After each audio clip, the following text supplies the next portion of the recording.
Hi, everyone. Today's blind spot is something I see surprisingly often in financial planning practices, and it's what I like to call the succession illusion. Succession is definitely top of mind for most practices, big and small. But despite that, it often feels like the industry hasn't quite cracked the code on what succession planning should look like. So, in my experience, many practices believe that they have a succession plan, but when you start digging down into the details, you see that it's actually more of a succession hope than a succession plan. And often that hope is based on a set of assumptions. For example, a firm may think that they'll work on a financial planner that's a junior in the business to eventually take over that practice.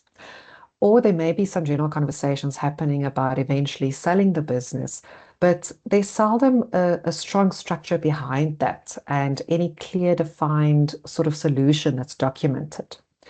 And the reason is quite understandable because most financial planning practices grow quite organically. And the founder builds those relationships with clients over many, many years. And the business actually becomes very deeply connected to that individual's knowledge and trust that they've built with those clients.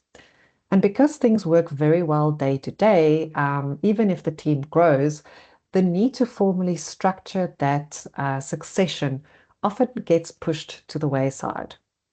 And the challenge is that without a clear structure, succession remains quite uncertain and often exists only as an idea in the founder's head. And it's not really a long-term actionable plan that can be put in place. So if we use the example of getting a junior financial planner to one day be the successor, we have to think, have you actually had the discussion and gotten the buy-in from that junior financial planner? And have you really spent the time to map out a career for them so that they can see what that transition would actually look like? Have you gained their commitment and even offered the financial incentive to keep them interested? And you might even have to look at equity transfer as they grow into the role. Because without the clarity, that young person might start to think that that succession isn't ever going to materialize. And it might be tempting for them to look at opportunities with companies where the structure is there. Alternatively, if you're thinking of selling the practice, many firms haven't really identified who they would sell to, because ultimately you want a firm that aligns with your values and that you can feel confident your clients will be looked after. And you also have to decide on a realistic way of valuing your business when the time comes.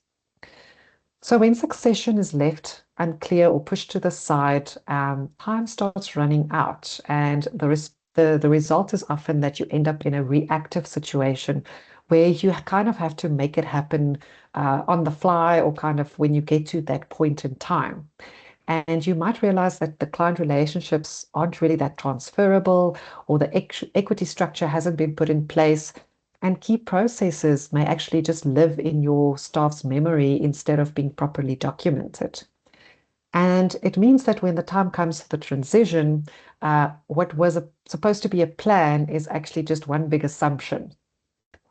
So if you're in this situation, I think a useful question to ask yourself is that if you stepped away from your business tomorrow, what would that look like? And would your firm continue to operate smoothly?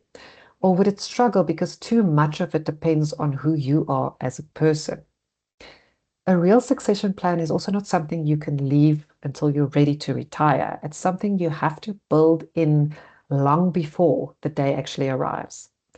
And I believe that the true test of a professional practice is whether it can actually outlive its founder.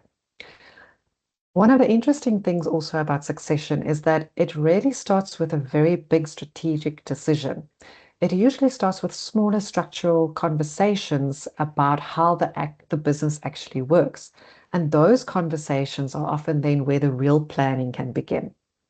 So if this blind spot has resonated with you today, it actually may just simply mean that it's time to start exploring what succession could realistically look like for your firm.